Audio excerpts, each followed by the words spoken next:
for Mr. Slaughter. Just quit, you won't make it out the quarter. He the best in Madden, y'all basic.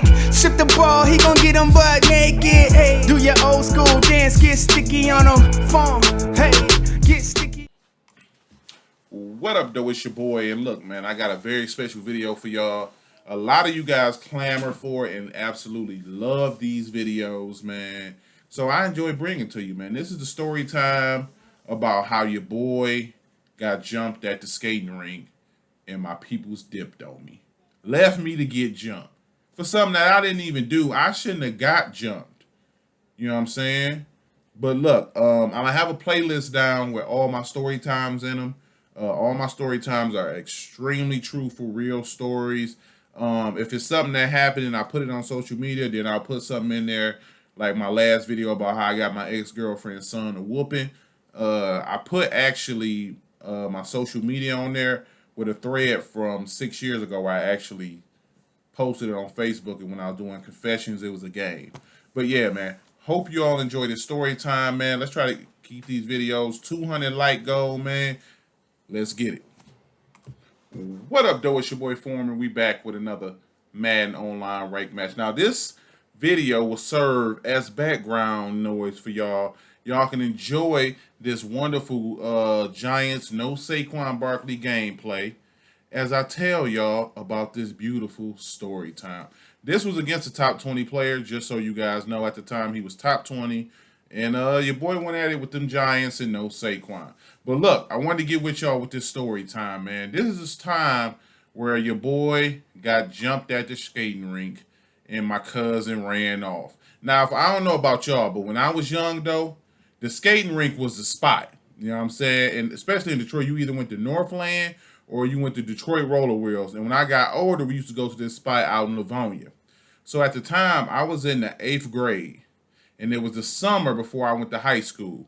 So my cousin was like, I was with my cousin and my uncle.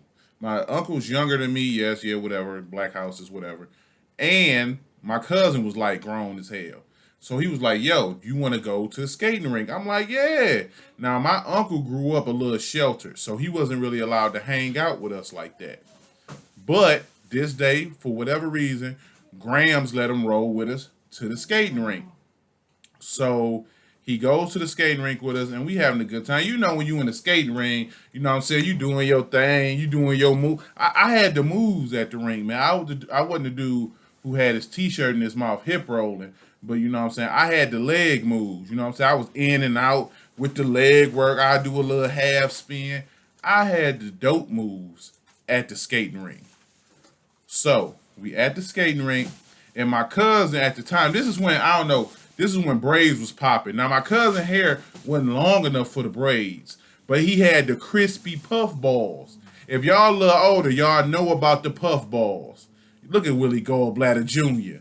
But yeah, he had the little puff balls in his hand, and they was crispy, lined up to perfection with the comb. Each had their own perfect little square on them joints. So he had his little platinum FUBU jean outfit on. He was fleek. But he was grown, though. He about 18, 19. So he talking to this girl. And you already know, when you meet a girl at the skating rink, if y'all hit it off, y'all automatically go together. So, you know what I'm saying, they doing their thing, they kicking it, they hugged up. He only knew her for like an hour, and they kissing already. Like, you know what I'm saying, one of y'all gonna get mono. Let's keep it a stack. One of y'all gonna end up catching the mono. But whatever, it's cool. Me and my uncle, we young. At the time, my uncle was like a whole attitude, temperament-filled savage now. But back then, he had that savageness hadn't come out his heart yet. He had like he had a huge afro, and my uncle at the time was one of the people who had the afros, and they would make him get his afro shaped. So the nigga, he looked like a Mike. Like, you know what I'm saying? We had the skating rink, and the nigga would grab him like, yo, 1, 2, 1, 2. Which one of you jive time suckers want to battle? And like niggas would battle into his afro. He had one of them type afros. So we in that joint, you know what I'm saying? And we not getting on no girls. I ain't gonna hold you. We ain't getting on them. We ain't get on no girls. It was one girl there who I knew from school that I knew liked me, and I liked her. You know what I'm saying? So she was there, but I wasn't about to make my move. I'm like, nah, I ain't about to be all up on you. So then you could, you know what I'm saying, tell people, even though school was over, you like, yeah, you know, fine. I'm not about to tell y'all my government name, but such and such was trying to talk to me. I ain't doing that. So we was, you know what I'm saying, talking, but I wasn't spitting no game though. I was real low key with mine. So skating used to be like what 3 hours of skating, bro. Like you take your skates off and you got hella blisters on your feet. And because skates, unless you got your skates like sized and fitted for you custom skates, your skates ain't had no soles in them. Your laces didn't tie all the way up. You know what I'm saying? Good ankle rolls in them joints. But it was lit. The skating rink was the spot. So what we don't know about the skating is the girl that my cousin with got a whole boyfriend. Now, remind you, these niggas is grown. We kids. I'm in the 8th grade. My uncle was in the 7th grade. Now, if you know Detroit on the west side, he went to St. Mary's Prep. It was a prep school. You know what I'm saying? So they wasn't with all the violence. I went to the neighborhood hood school serving. So we was prone to the violence. Like our school had the metal detectors. In middle school, it was metal detectors. You come in, get patted down, or you got the heat on you, come on, let's go to jail. Or you got the drugs, you got the paraphernalia, you selling the Reggie, come on with us. That's back then, like when I was young, all of these high profile junk y'all be doing now. People ain't do all that. It was Reggie.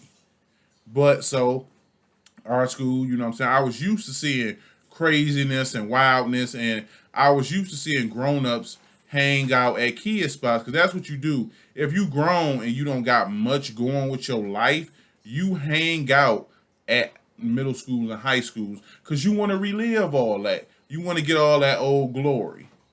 So I understood why grown niggas was up at the skating rink. And this would include my cousin, because at the time, nigga was grown. He shouldn't have been up there because it was mostly kids up there. And the only grown people was my cousin, the girl he got on, her boyfriend, and his crew. Now, we didn't know she had a boyfriend at the time until it was time for us to go.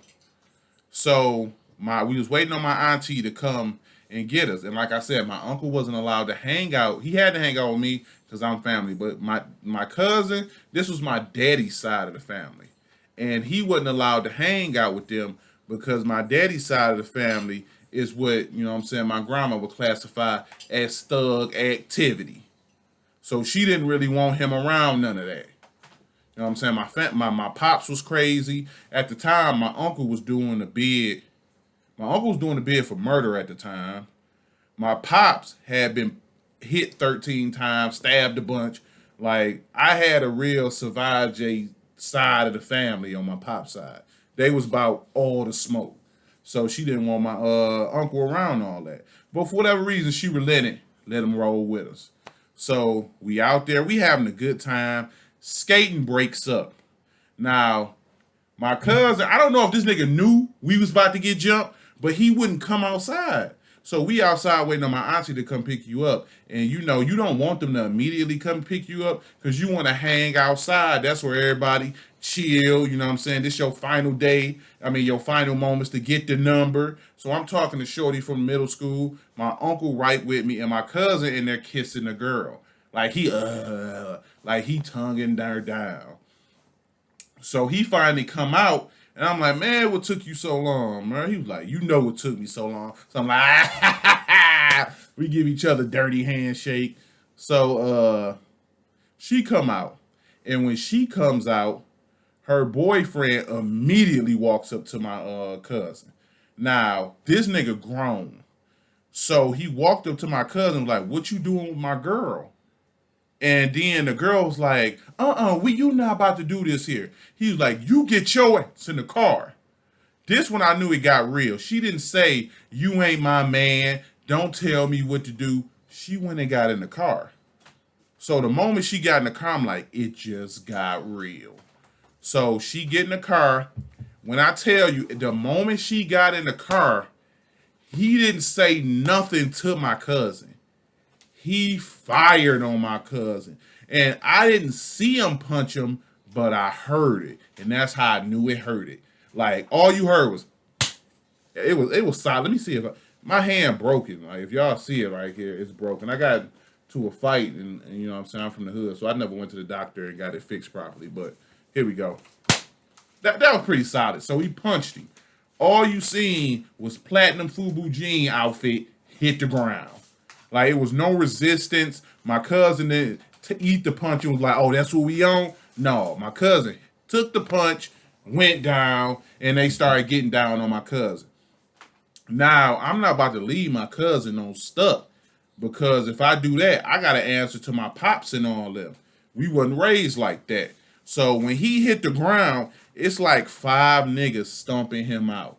So I'm like, you know what? 2 on 5, we just gonna have to eat that. Boom, I'm in it. I want action. So I'm young, bro. These grown-ups. Like somebody should have just slapped me and removed me from the scene. But no, I run in there, boop, somebody stole me. It was a whole new group of 5 niggas stomping me out. Like, so you know when you get stumped, you automatically throw guard up. So I threw guard up and I peeked through my guard and I see it's a whole new 5 niggas stomping my cousin. And then I peek up, it's a brand new 5 niggas stomping me. So I wasn't aware they had a new 5, or I probably still would have jumped in for the smoke, but I would have been prepared for what was coming. So I'm like, damn, the first thing I think of is where my uncle at, because they probably stomping him too. Bro, when I tell I'm about to get mad. When I tell y'all, I looked up, all you seen was a big, perfectly round afro dipping down the corner. Like, if anybody know, Detroit Roller Wheel sits right on the corner. So it's the door, and about 20 feet, you could bend the corner. When I tell you that nigga bent that corner so fast and dipped. So I'm watching him run. Like he ran. And right out, and so they stomping me out. They stomping, like when you getting stomped out, it feel like they stomping you forever. Like they probably was only stomping me out for like a minute or two. That's enough to kill you though. But they stomping me out. So I go back to covering up. And then I shoot out another peek. When I tell you, bro, this like, say if this remote control is the building that's on the corner, bro. When I tell you he was like this, he peeking around the corner watching 10 niggas stomp us out. Oh my God, I was so angry. So finally, nobody ever came in to help us. Because who knew if it was another group of 5 niggas? Wait, nobody ever came. They just stopped. Like, all right, we stumped them out enough. They got in the car and then they peeled off. Now, I don't know if wherever y'all grew up with and how it is like in y'all hood, but when after you get stomped and you see the nigga who left y'all to get jumped, it's a problem. Like it's awkward because he younger than me, so I don't want to put my hands on him, but I'm angry. So like when you see a nigga after he done ran off on you after you got jumped, it's awkward because he looking at you like, oh hey man, you wow, you survived that? Oh, that's what's up, boy. You got heart. Like so, my auntie pull up. This nigga Platinum Fubu all dirty. I had on my yellow Fubu jersey. It's brown now. You know what I'm saying? Because I done got stomped out. Everybody, both of us limping. And then this nigga come bend in the corner walking regular to the car. So my auntie and my uncle, they pissed. They heated. Not because we got jumped, because that come with whatever. Sometimes you get into it, you get jumped. They mad he didn't help. But he didn't come from that type of smoke early on in life. He with all the smoke now. I got a million stories with him that's going to come later. But, so he walking up, I'm limping. He looking at me like, I ran. Like he want to say like, my bad for running. But he can't say my bad for running because we seen you run. Not only did I see you run, I saw you see me getting jumped. You know what I'm saying? Like if you just dipped and you could have been like, bro, I dipped because another 5 niggas started chasing me. Then I could have been like, yeah, man, that's crazy, fam. I'm glad you got up on it. But I saw you see me getting jumped. I'm a kid too. I want to live. Like literally, and like for all of you guys who haven't seen my story times, I'm going to put the rest of them in a playlist so y'all can go check them out. I'm gonna do an intro where y'all can see them all because all my stories is real. I don't have like no video proof because this happened like 15, 20 years ago. Well, yeah, maybe somewhere around there. But it's like, bro, you seen me getting stumped and you didn't come with the smoke. You watched me almost die. So my auntie and uncle didn't want to give him a ride home. Like the nigga was like 11 and they was gonna leave him like there on the corner, hoping the niggas would circle back and jump him. But they didn't. So we talked about you gotta take him home. So the next day, all my cousins wanted to jump on him. I couldn't let them jump him because that's still my family on my mama's side. So I had to call them off because everybody wanted to jump him. And we like it was my mama's side of the family on this side, and then my daddy's side of the family stayed at 2 houses down. We were all in the same area. So it was so hard to keep them from jumping him. And the whole block was split and ununified for about 3 weeks off that, bro. But yeah, man, that's a story about your boy getting stumped out, man. I hope you all enjoyed, and if you got a homeboy who ran on you, whoop him up, fam, because he deserved it. We out.